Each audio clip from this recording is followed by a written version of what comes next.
supposed to see my picture? Go. No. No, all right. Good morning. Welcome to the first of our experimental classes. We are still learning how to do all of this. We are experimenting. Please be patient with us as we figure out what we are doing. Please look at me. That computer is not working for some reason. Look toward the iPad, not the computer screen. All right. Beginning again. Welcoming all of you to our experiment in offering our Tuesday morning class online in virtual space, whatever term is appropriate at this time. We are living in new times. We are faced with new challenges. All of us at Temple Beth Israel are experimenting. We're learning every day, every hour. Our skills are expanding, and I hope yours are too. Our hearts go out to the member of our congregation who tragically has been diagnosed with the coronavirus. Our hearts go out to his family. We hope all of you are in good health and taking the best care of yourselves as possible. I don't have to tell you to wash your hands. You know all of that. You know all what you need to do. We are trying to present as much of our programs as possible to you, even though it can't be in person. And that is difficult, but it's a reality we have to live with. Our topic for this morning is Kaddish in challenging times. It's picking up on the topic when we discussed the Kaddish a few weeks ago on Tuesday morning, but also trying to make this topic relevant at a time when we can't get together in public worship together in the synagogue or anywhere else with a minyan with the required quorum. Historically, traditionally, we would not say Kaddish without the minyan, without the quorum. That requirement forced us to be a community. We aren't just individuals. We get together as a community, as a group. And whether the members of that group are there permanently, the same people you've been praying with all your life, or temporarily just getting together and doing you a favor by coming and helping to make the minyan, that makes that community a sacred community. There are people who plan their business trips or their vacations around times where they can be where a minyan is available when they need to say Kaddish for a loved one. And I have said on many occasions, it almost doesn't matter who makes up that minyan. You don't have to know the people. You don't have to like them. Just that they are there for you, and then you reciprocate by being there for them. So what do? Jumping from a position where we say, at the time we say Kaddish, we are not alone, and even having strangers with us sometimes helps us feel we're not alone. We now have to be alone. Social distancing, maybe better term, physical distancing, because socially, on one level, we are relating. We relate on the telephone, don't we? We call our friends, our relatives on the phone, and we're connecting. So we're doing that right now. Let me talk about the Kaddish for a minute, and then I'll get back to the concept of the minyan. In Reformed Jewish practice, for the most part, everyone rises for the Kaddish and says it together. Historically, it was done differently. The mourners, those who had to say Kaddish because of a yard site, would say the Kaddish, and at certain points the rest of the congregation would respond. I have in front of me Mishkan Tfilah, page 294. That's where the Kaddish is. And in the middle, where you reach a certain point, the Imru Amen, and we all say Amen. Everybody's supposed to say Amen, even those who aren't saying Kaddish. The congregation is supposed to say, Yehei Shmei Rabba Mevarach Le'alam Ul'almei Almaya. And I tried my best, following the teachings of Rabbi Sonsino, to say that in Aramaic and not with a Yiddish accent, which most of us were brought up with. Then later on we respond with Brichu, blessed be he. That give and take, the congregational response, is part of the dynamic, historically, of saying Kaddish. I need to say this as a teaching moment. I know for the most part we are doing it differently. Now let's get back to the idea of the minyan. Let's say if you're all alone, if there isn't a minyan at all. Historically, traditionally, you would not be able to say Kaddish. The conservative movement worked out a very, very nice prayer that an individual could say, and maybe in a future class I'll read it to you, that the mourner would say, I mean to say Kaddish, I want to say Kaddish, let my intention take the place of my being able to do so. We may not feel that strongly about needing the minyan, and may go ahead with Kaddish even if there isn't a minyan, or feel that our virtual community, the virtual minyan which I assume I'm having right now, would suffice. I have always been comfortable meeting the needs of the community. And when on certain occasions, especially up north when there were snowfalls and 2-3 people were able to get to the service, if they were there to say Kaddish for a loved one, I went ahead, I did not hold back. So that is an opportunity we should not lose right now. Many congregations, even conservative congregations, are going with virtual services, virtual minyans, live streaming. However traditional some of you may be and say this is inappropriate, so are so many other things in our practice right now, but these are emergency times, and the rabbinic tradition has enabled us to develop practices for emergency times. So I wanted to share all of that with you first as a learning experience. I want to share something else with regard to online services. How do you follow along? Well, from a rabbi's perspective in leading a service, honestly, you look out at the congregation, and I don't know how many people are actually following in the prayer book or not. But pause for a moment and ask yourself the question, this is not meant to be guilt invoking, but how many of you have copies of the prayer book at home? Maybe you don't feel you need them. Again, I'm speaking from the context of the conservative movement because I am aware of what they are doing, again, through the internet. If you want to follow the live streaming service and you don't have a copy of the prayer book, the conservative movement has a special book sale to sell you one at reduced rates. And that is a very interesting point that's coming across. For those of you who don't have the book, don't worry about it. What we do on Friday, you will be able to follow along. Most of what we are saying, and I hope what we sing, you'll be able to sing along with us. You can know from memory. Now I want to share a couple of other things from my experience. We often have phone conversations for business reasons with people we've never met and have never seen. The same person answers the phone at whatever store that you call, and on certain occasions you almost establish a relationship with that person. That relationship can be enhanced right now because technology enables us to see the person. I know, open parentheses, you don't want to have to comb your hair before you get on the phone.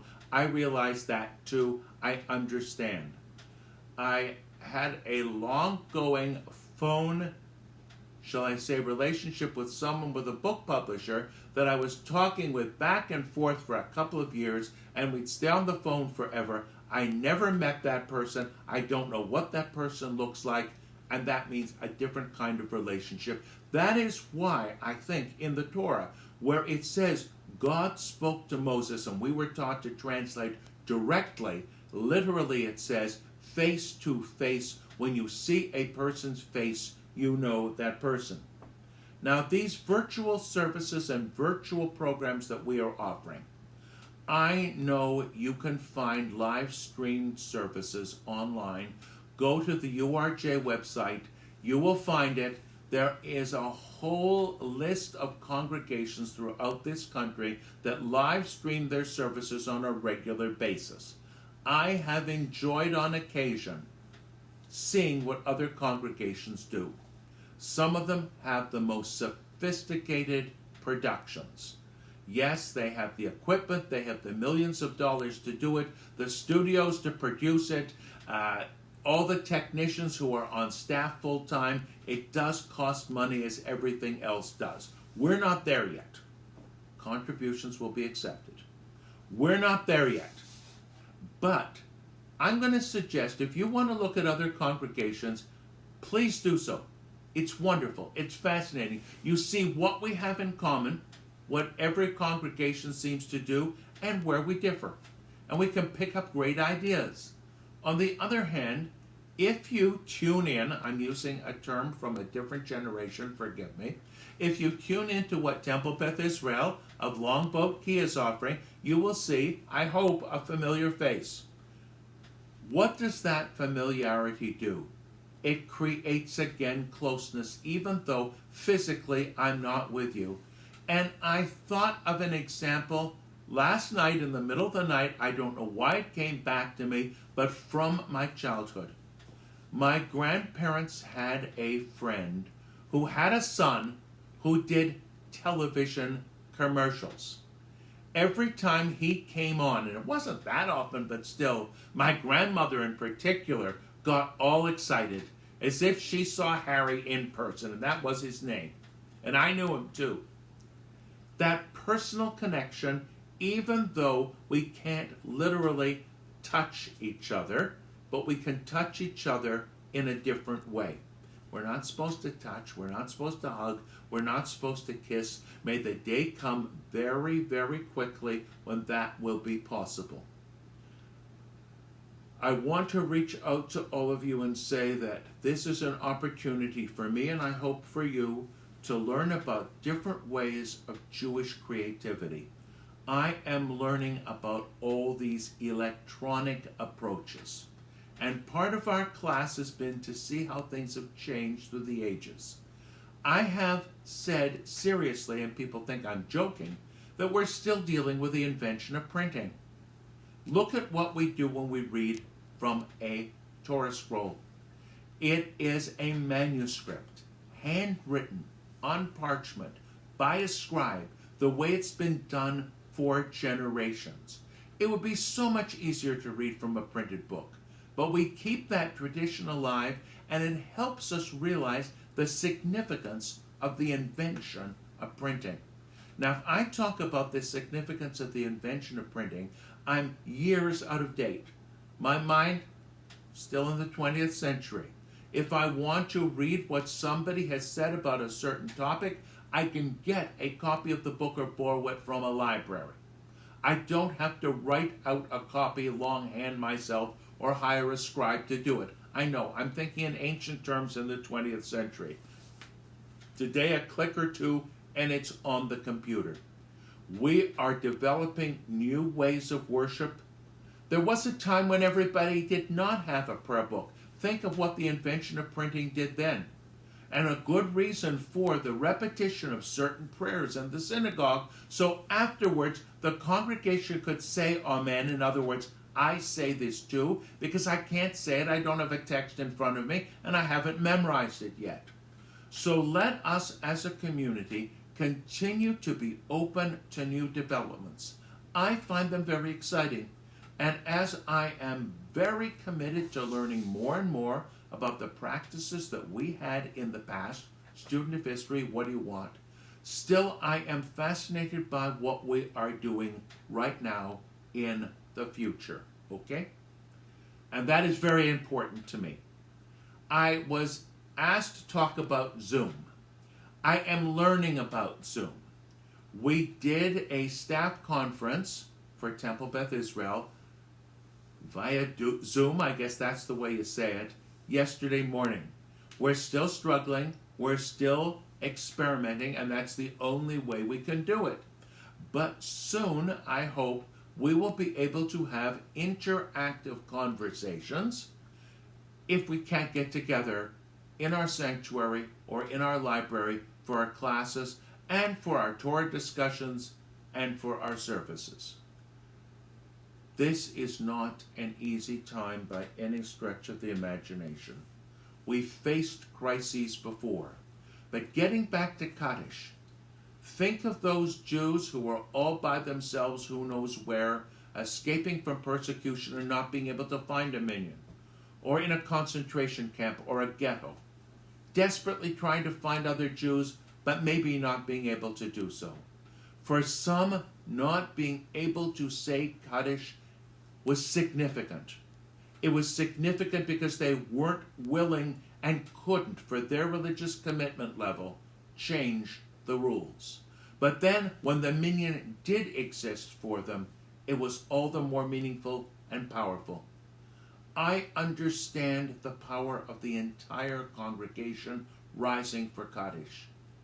I also understand what a different context, what a different culture, when only the mourner stands for Kaddish.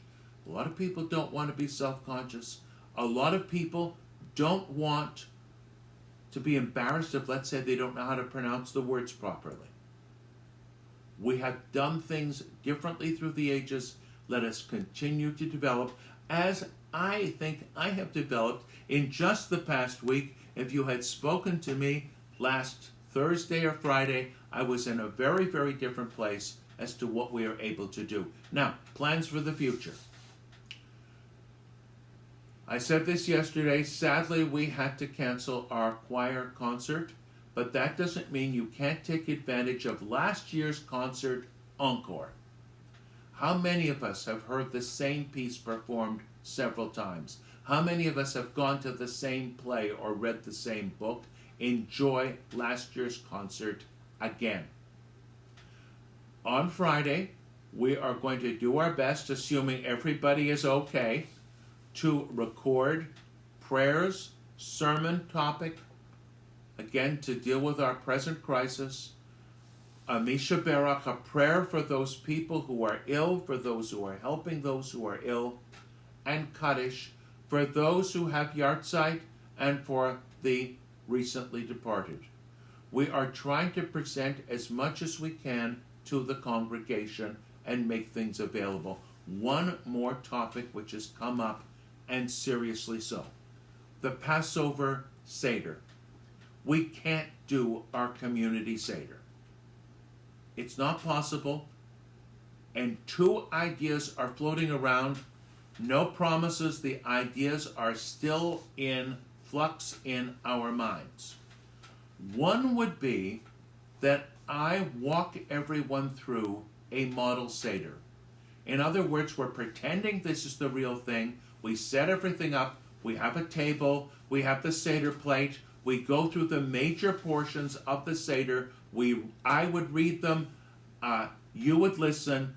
Pretend you're at the real thing. The way we used to do in religious school for the kids. A model Seder. And everybody has a little Seder plate. And you can imagine, if you don't have the real thing, imagine you have it. You can only do what you can do sometimes. The other possibility, and please don't hold me to this, things could change considerably. It has been my family's custom to have a Seder at home on the nights that we don't have a congregational Seder. Some congregations have the congregational Seder first night, some second night. We're going to have Seders at home, at our home. It is not impossible. It's not a promise. I'll do my best. Not impossible that we will record and make available a good part of our Seder, just so you can feel a sense of closeness, not as close as we would want. It won't be like having 150 people in our social hall. You can't press a button and a nice meal won't come out of the computer. I could joke around and saying you press a button, you get a coupon for your favorite restaurant, but that's joking around a little bit too much. We want to make as much available as possible. And in Jewish history, when we have been under unbelievable pressure, we've known we can only do what we can do. We don't give up. We try to be upbeat. We try to keep our practices alive so that when, quickly as possible, this crisis is over, we can resume our normal Jewish lives.